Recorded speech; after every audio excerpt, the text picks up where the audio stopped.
So we'd like to now segue to our next speaker, Mr. Aaron Carruthers, who is the Executive Director of the California State Council on Developmental Disabilities, an independent state agency to make sure that people with developmental disabilities and their families receive the services and supports that they need. He has worked in civil rights policy and programs for over 25 years, including as an appointee of 2 governors for California's Attorney General and in the state Senate and Assembly. He is currently carrying out the council's goals, and last year's SCDD's work impacted more than 9 million Californians. He is a child of parents with developmental and other disabilities, is a person with disabilities, and is the parent of a young man with disabilities.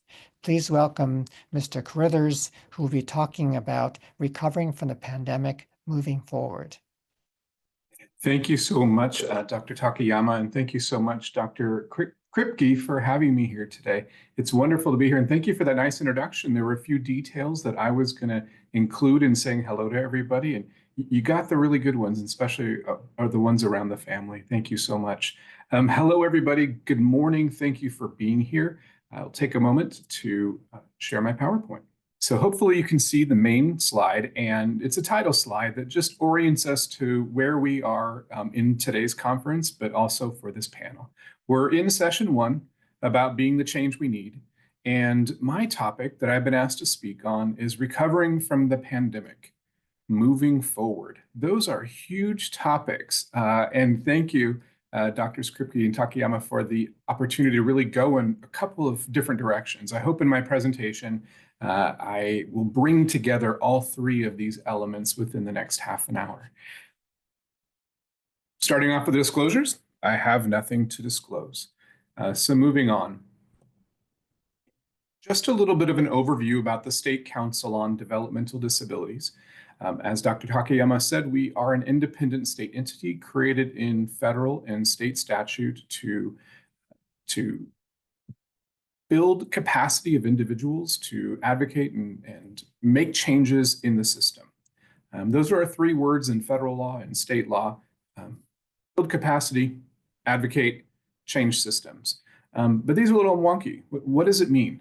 It means we've been here for 55 years and we find systems, we disrupt them, we evolve them, we elevate them, and we look to make systems more effective and efficient and agile and adaptive for the people who are served by those systems and their families. And we have 12 offices throughout California. I'm here in Sacramento joining you from our headquarters office. And the office closest to you is in Oakland, and you may know our manager there, Sheridan Nicolau, who is fantastic. So if you know Sheridan, you know me, now you're putting the 2 pieces together. But what does it mean in doing our work about disrupting, and how does that relate to today's topic? Well, the pandemic itself really was a disruptor. And we know there's a lot of bad about how it's been disrupting. The pandemic disrupted our lives really in so many ways, and it did it in a way that is a motto I've seen recently: move fast, break things. Now, this motto I saw actually in relation to a Silicon Valley executive who is experienced in taking over other companies, who was describing what is the MO for Silicon Valley when they are taking over a company: move fast, break things. They were describing it specifically as it relates to DOGE and what people within the federal government should expect as DOGE is going from department to department, agency to agency: move fast, break things. But this motto really also backs up and relates to natural disasters like a pandemic. That moved fast and it broke things. And many act as if COVID has left us. But really, we're living in the branch of history it created, and the imprint, the contours, the impact of that living history that we're in are really only now beginning to take shape. Recent poll from February of 2025 at the Pew Research Institute, 72% of respondents said, yes, the pandemic drove the country apart. There's lower trust in people, in each other, in institutions, whether those are government institutions or public health itself. We're also seeing this resurgence of self-interest, of individualism. Some have described it as a social Darwinism. There are things that happen with the pandemic as a disruptor. That's been bad. We know this, we're living it. We probably could spend the next half an hour just discussing and dissecting it, but that's not the point of today's conversation. What we're here to look at is it wasn't all bad. Surprisingly, it wasn't all bad. And maybe by the end of this, you'll believe me. When there is a disaster, when there is a disasters end up being disruptors, and things that we already know are not working become very obvious because they break down first. There are things before the disruptor, before the disaster, that we feel, we know it's not working, we experience it's not working, but the pandemic as a disruptor really exposed it. It laid bare. And once it's laid bare, we can either accept it and continue on in its current state. We can attempt to fix it, or we can end it. In that, when we do this, we really need to be the change that we need, which is the focus of this session. When we're in these moments of having laid bare what is not working, these are really the moments where there's a trust building or trust losing. This exercise of trust happens in these moments. And when we see them laid bare, we really ask, do we find opportunities to fix the systems and supports and work together for solutions? Or do we keep devolving into separateness and mistrust and broken systems? So as we think about systems for people with developmental disabilities and their families, within California, the pandemic actually allowed us to take that view, take that opportunity to see it's laid bare, some things aren't working. Can we work together to fix them? I'll make a plea. I'll tell you my bias up front. When we look at being the change we need, I want to put two words in front of you: illness versus wellness. We're in a public health space. You're public health professionals. You focus on this in many ways all the time. We're always in a state of what is our own individual illness or wellness. We look at our society. What is society's state generally of illness or wellness? Our community's state of illness or wellness. We also look at systems that serve people. That's the approach the state council takes. Is this system in a state of illness or wellness? I want to point out to you that there is one difference between these two words. And that is the I in illness and the we in wellness.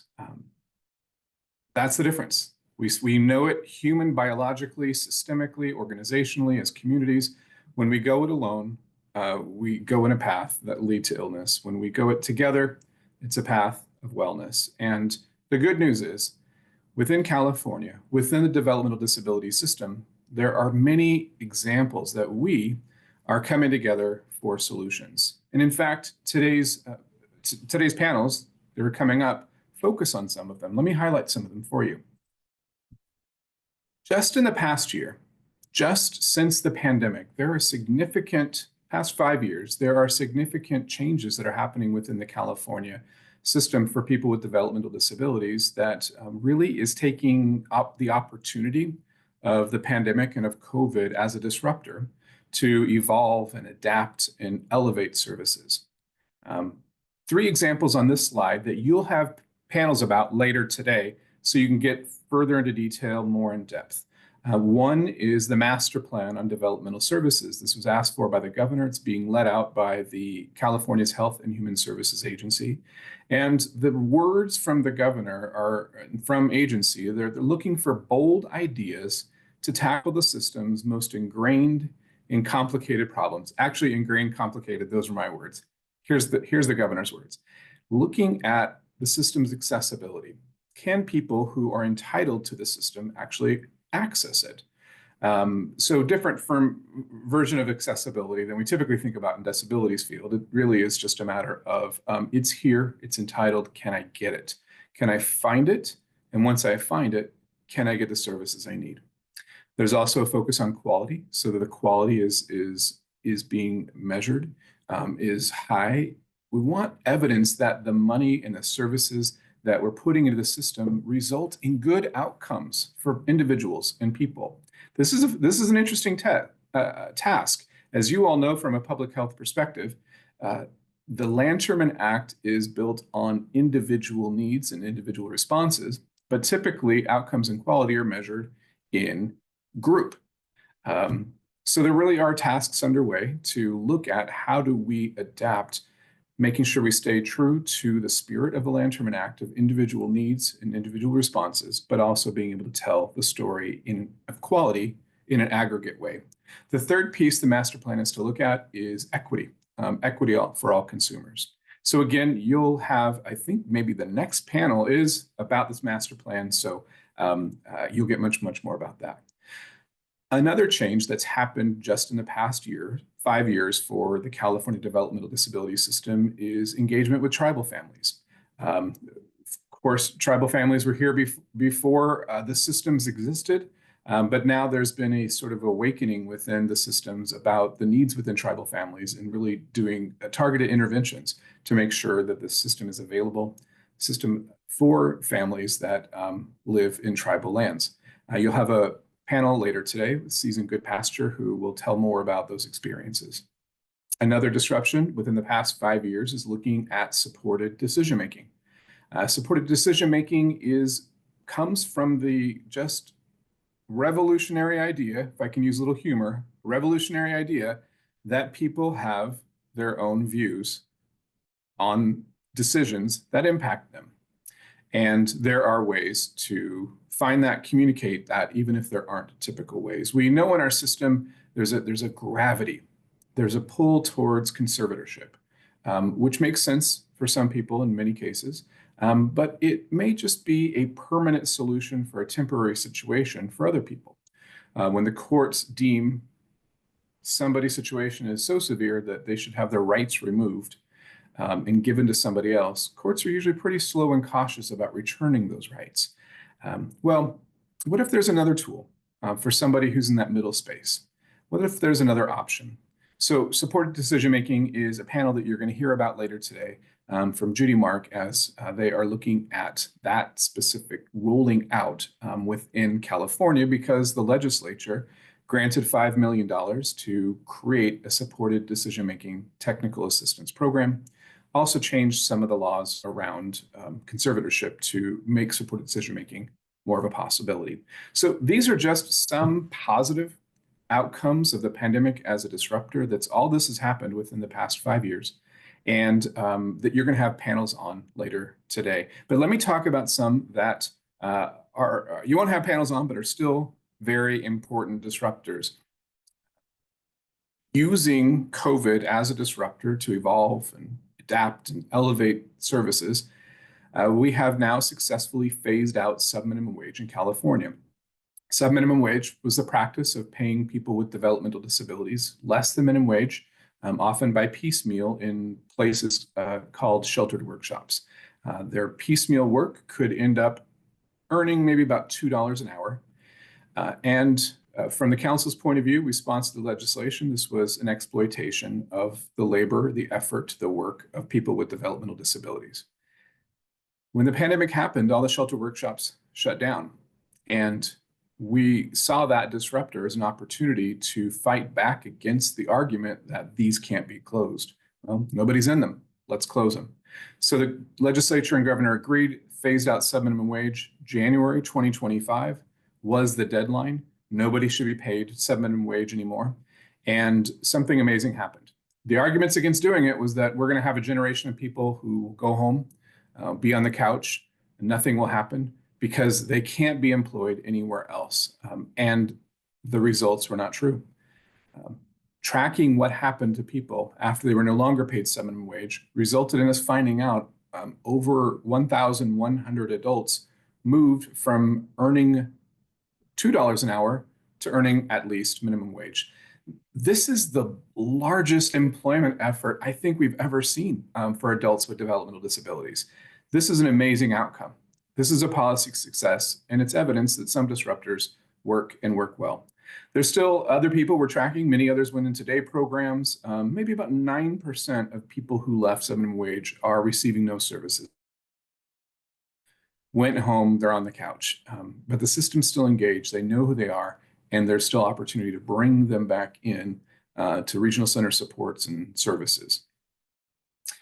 The other piece of a disruptor that happened within the last 5 years is the self-determination program. That is an alternate way for people to receive services through regional centers that puts priorities on independence and freedom and responsibility. What it largely does is it puts the person receiving services back in control of the dollars, where the dollars are spent. And as long as the dollars are being spent on services that are approved by CMS, someone can get them. They don't have to be vended through the regional center. This opens up the possibility of finding services where we know they exist, which is often closest to us. This brings more employees into the service system. It starts to address cultural divides and competence. It allows individuals who are receiving services to have more flexibility and more say. And what we've seen, again, these are just pandemic numbers. June 2020, there were about 229 enrollees. December 2024, 5,964 enrollees. So I call this one the quiet revolution, but it's significant. So those are what has been happening as we have used the pandemic as a disruptor. But I also want to talk about moving forward. Looking forward, what's on the horizon as a disruptor? What should we be paying attention to? What's on my mind right now is Medicaid funding. And will Medicaid funding be a disruptor? As I said before, the motto of move fast, break things is going through Washington, D.C. And sometimes systems need to be jolted, but sometimes not. When we have a natural disaster, we don't have a choice. Systems are jolted. We have to adapt, and we adapt pretty well. That's an argument. As I said in my first slide, we're still deciding how well we've adapted or what's changed in this history that we're living. But if humans are the disruptor, there's a benefit. There's a benefit that we can plan and we can be intentional and we can really make sense of what it is that we need to change. And we talk about something like Medicaid. It's a bit too big to just disrupt it by taking away a significant amount of dollars. And that really is the situation that's happening right now. In Washington, D.C., Congress has a plan to cut spending for the federal budget overall. The House proposed a plan to cut 1.5 to 2 trillion in spending cuts from the federal budget overall over 10 years. Almost half of this would come from Medicaid funding, 880 billion. And more cuts would come from CalFresh and food service programs.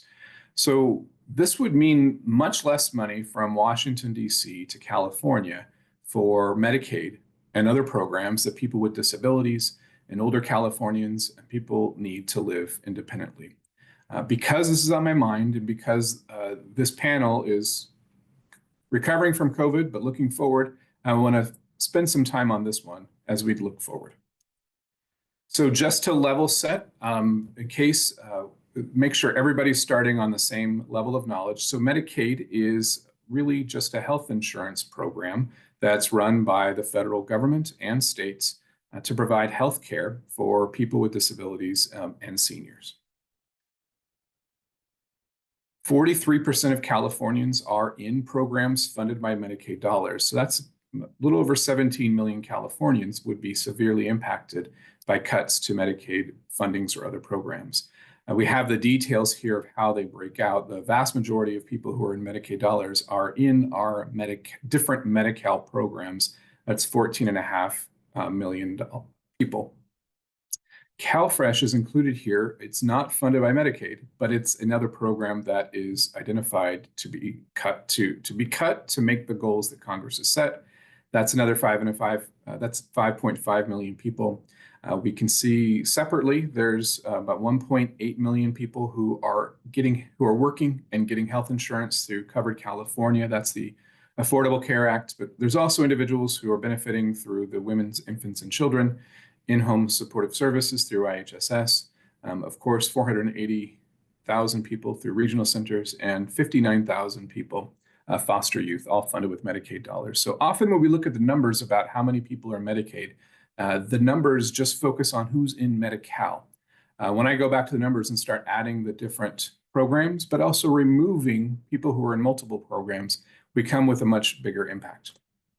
So what is Congress's plan? The idea is to change Medicaid funding is that on February 25th, just last week, the House in Congress, and just a reminder, Congress has got a House and a Senate. The House voted on a plan to extend $5.4 trillion in tax cuts. Those are currently in place, and they're set to expire. Their plan would extend them. Raise the debt ceiling, or how much the US government can borrow, by $4 trillion, and cut 1.5 to 2 trillion. 1.5 trillion is the floor, 2 trillion is the goal. These numbers, again, are plans for impacts over the next 10 years. And Congress is using a mechanism called reconciliation. So let's dig into reconciliation. What is it and why do they want to use it? Reconciliation is basically a procedural shortcut, and it can be used for three things. It can be used to raise or lower revenues.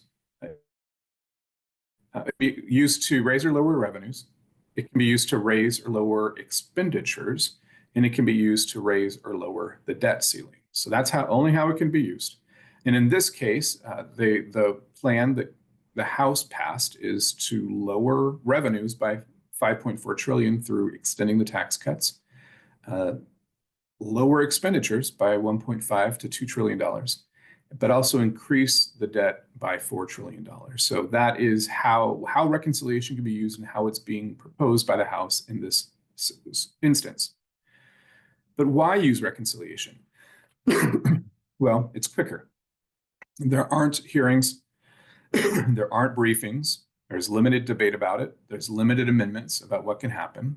But here's more key reason: it's just easier to pass. Again, Congress has the House and the Senate, and in the House, you always need a majority vote. Right now, a majority vote is 218 members of Congress. In the Senate, typically needs 60%, or 60 out of the 100 senators, to pass. But the budget reconciliation process can be passed with just 51 votes, or 50 votes plus the vice president. So they don't need the regular 60 votes to pass a regular budget bill. And using this process because they don't think they would have 60 votes in the Senate to approve or agree to this plan. Now, some things I've been hearing from members of Congress since last week's vote is what we voted on was just a procedural vote. It doesn't do anything. It just lets the discussion continue.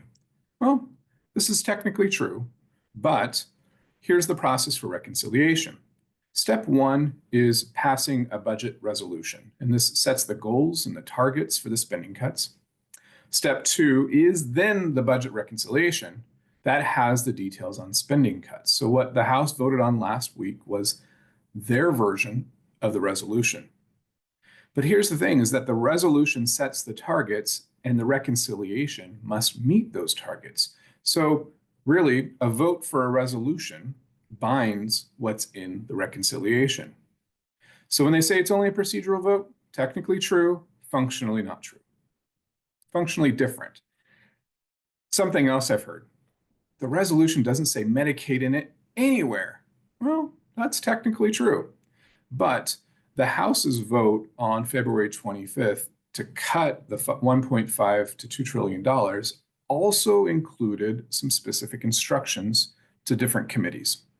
One of those committees is the House Committee on Energy and Commerce, and it tells that committee you must cut $880 billion from the programs that you oversee.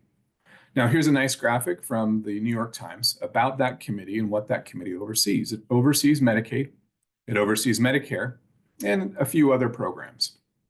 By the size of the blocks, we can see how much $880 billion is.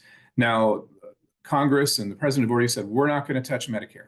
So that leaves $880 billion to come from Medicaid or from other programs. In looking at the other programs, the analysis show actually you can't, even if you try to eliminate all of it, you'd only get rid of about half of those boxes. So there's still, even if you eliminate everything they're doing, there would still be $600 billion that they'd need to find to cut. And if they said they're not cutting Medicare, then that would come from Medicaid. So when it says the resolution doesn't say Medicaid, that's technically true, but it gave directions with specific limits that, if approved, this committee would have to meet. And this committee doesn't have many choices.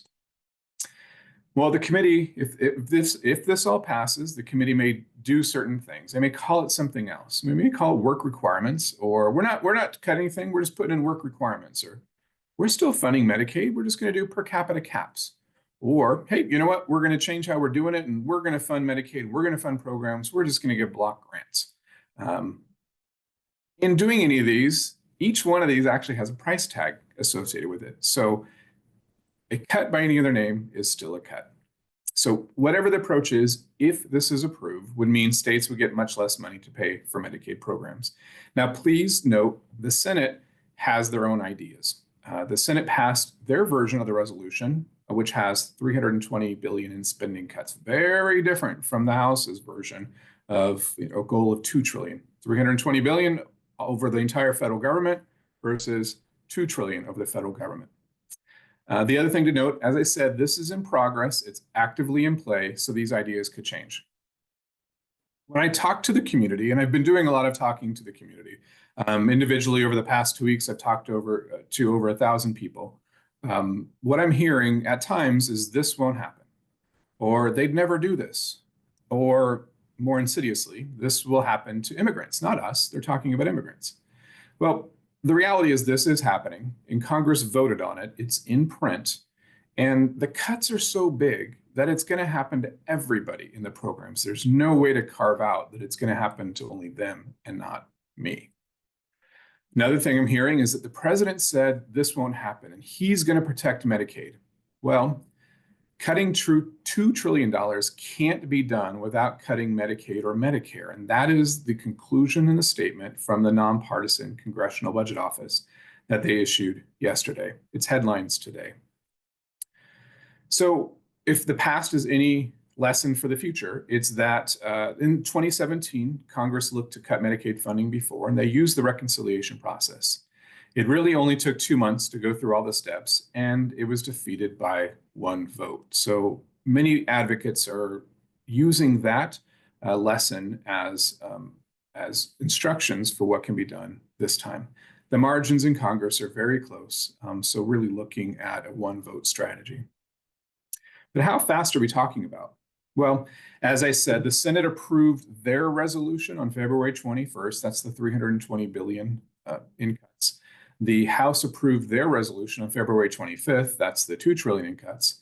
And Congress's calendar says we're going to use the first 2 weeks of March to try to come to an agreement, because the House and the Senate must pass identical resolutions. We're expecting, so the Senate passed theirs and sent it to the House, and the House passed theirs and sent it to the Senate. We don't believe the House is going to pick up the Senate's version. We believe that the Senate is going to pick up the House's version and use that as the starting point for negotiations and amendments and changes. So whatever Senate changes, they would have to bring it back to the House, and they both have to agree on an identical plan. But here's the thing, whatever those technicalities are, whatever they agree to once they pass the resolution, it comes back to Congress as instructions, and that's when we start seeing the details of cuts. So there's a lot of effort to influence at this point of the process, but there's still a lot of the process to go. So what can anybody do? What can anybody here do? What can any person who's served by these services do? Well, you can tell your story.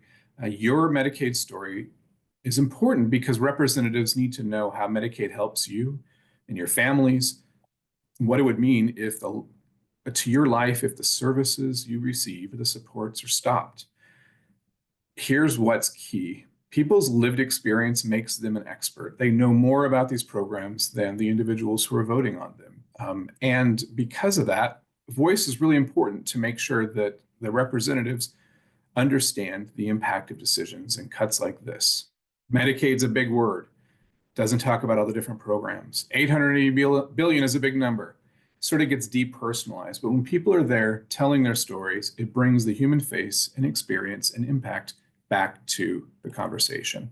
Well, how can you tell your story? It's pretty easy. You just talk about what's happening in your life.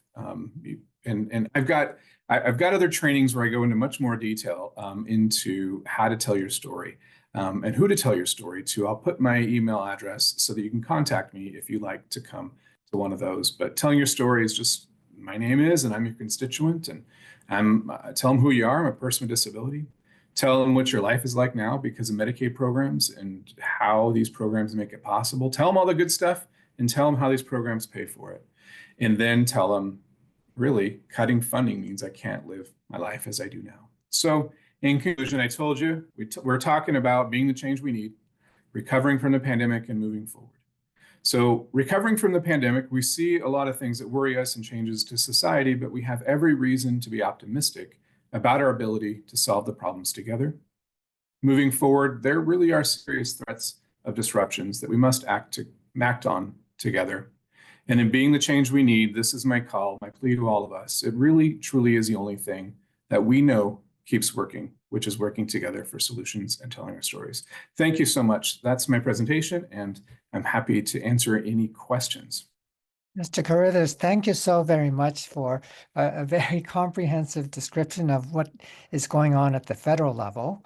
So I'm just thinking, wow, real issues in real time, and sort of being involved in the making changes intentionally. There are a number of questions, but I wanted to first start off with a general question, which is, the organization, the California State Council on Developmental Disabilities, has a sort of a relationship with both the federal government and the state government. And I'm wondering, how do you use that relationship to help make change or practice disruption at both levels? Because my understanding is that, Medicaid, as an example, it's not one program, it's 50 programs. So it can be very complicated at the actual state level. Dr. Takayama, the answer to that really is what you just experienced. You saw it in real time, which is the state council will raise issues sometimes before they're on people's radars. I've been talking about Medicaid since January. That was pretty early. January 14th, the House released a draft document that said their goal was to cut $5 trillion out of the federal funding, and $2 trillion would be for Medicaid. So when I saw that, I started talking to everybody and saying, look, we need to pay attention. And the other piece I do is to then give details to help cut through all of the noise to then understand what is the reality, what's happening. So finding the signals within the noise and presenting them to people in ways that are understandable. And then the next piece is, what can you do about it? Making sure that everybody understands they have the role, they have the power, and their voice, their experience is what's important in this. So how do we do it? You just experienced it. Thank you. Thank you.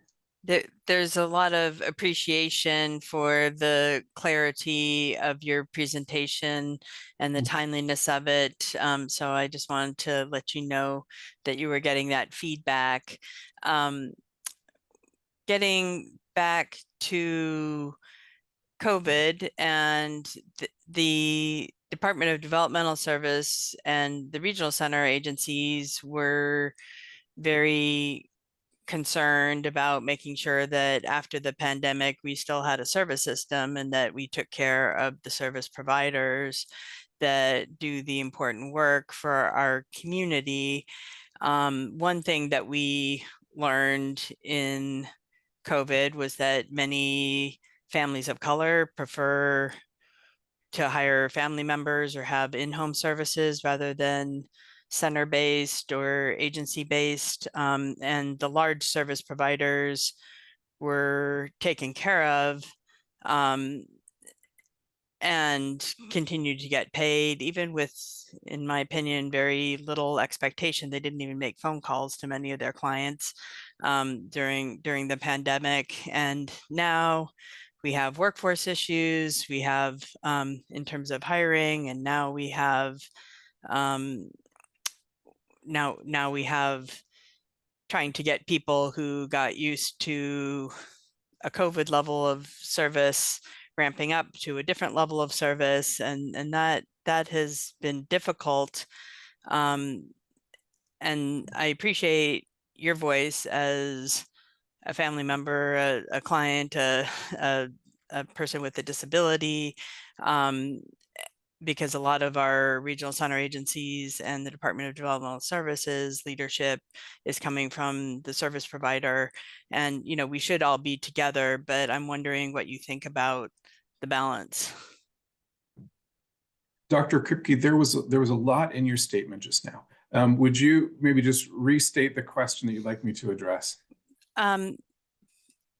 Yeah, how do we get back to, oh, well, there is a lot there, isn't there? But how do we In get fairness, in all how do fairness, we you get said a back lot. to Yeah. a quality of care and a client-centered focus after the pandemic?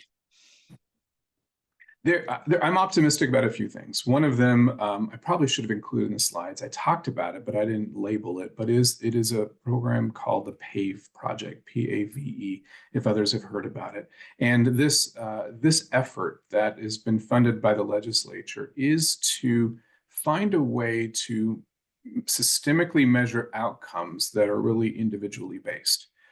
I appreciate this restatement and this emphasis on realizing the Lanterman Act, the entitlement, the individualization approach is what's important. And when I see efforts and investments that reinforce that perspective and that view, that gives me more hope about, as you said, bringing it back into balance about the Lanterman Act's origins and purposes. The master plan said very clearly, you know, the Lanterman entitlement is not on the table. That's not what we're talking about here. And the master plan itself is an effort to, again, how do we make sure the system is serving people? That's the perspective the state council always comes from. What's your experience as a person being served or a family member? And how do we improve that? I still have ideas of how it could be done better. You know, can we take experts on human design and bring them into the systems and say, what is an individual's experience here and how do we simplify it? How do we clarify it? How do we improve it? Because we're all experiencing too much of the administrative burden or bureaucracy or time tax or paperwork. That really systemically is the next one of the big systemic frontiers. Thank you so much. And so a sort of a follow-up question, which is once again, the function of the State Council on Developmental Disabilities. And I noticed that on the website, you ask for people who are interested in joining to join. And I'm wondering how does that happen? And especially how do we tell our stories in ways that resonate? And I know legislative advocacy is one way to do this, but how do we do it in a concerted fashion so that we're not sort of making legislators confused, but that there's a sort of a more clear direction on what we're advocating for them to do? Yeah, and there's a lot we could be advocating on. Even if we look federally, if we look statewide, there's a lot that we can be advocating on. So one of the pieces is just picking the priorities, and that's something that the state council does. It picks the priorities about, okay, out of the many, many, many things that impact the lifespan, people's entire lifespan, here's what we need to focus on. And often that happens with an advocacy. You know, if I'm following a movement, I need to look to the leaders in the movement to help me, again, distill the information, give me tools to act, and then figure out you know, what I need to act with. I think in California, we're all kind of in a standstill or a hold steady. We're just waiting to see what happens out of the federal government and with the federal budget, because that's going to tell people, you know, it's going to tell California how much money there is for services. If funding for all Medicaid services are cut by, you know, those dollars are about at 15% out of the system, but the prior amount was a 30%. So if there's a 15 to 30% cut in funding, we all then need to move into how do we adapt. Unfortunately, it often becomes a food fight. That's not where we are, that's not what we want, which is why from the state council's perspective, we're focusing early concentrated effort on trying to keep this from happening. Dr. Takayama, I put into the chat 2 links. They are how people can apply to be on the state council. There is appointees at the head for the statewide state council, which is appointed by the governor. We also have regional advisory committees in 12 different places throughout the state, so you can also be involved locally. Thank you so much, and thank you for this presentation, and thank you for the clarity and for giving us a way to get involved. These we as clients of regional centers often think of these agencies as being some big organization that controls the things that we need, but we actually are deeply involved in running those agencies and informing those agencies. And even by law, we have to be at least half the board of regional center agencies. So these are our agencies as the people to shape as we need. So thank you so much for reminding us of that and giving us a way to get involved. Thank you all.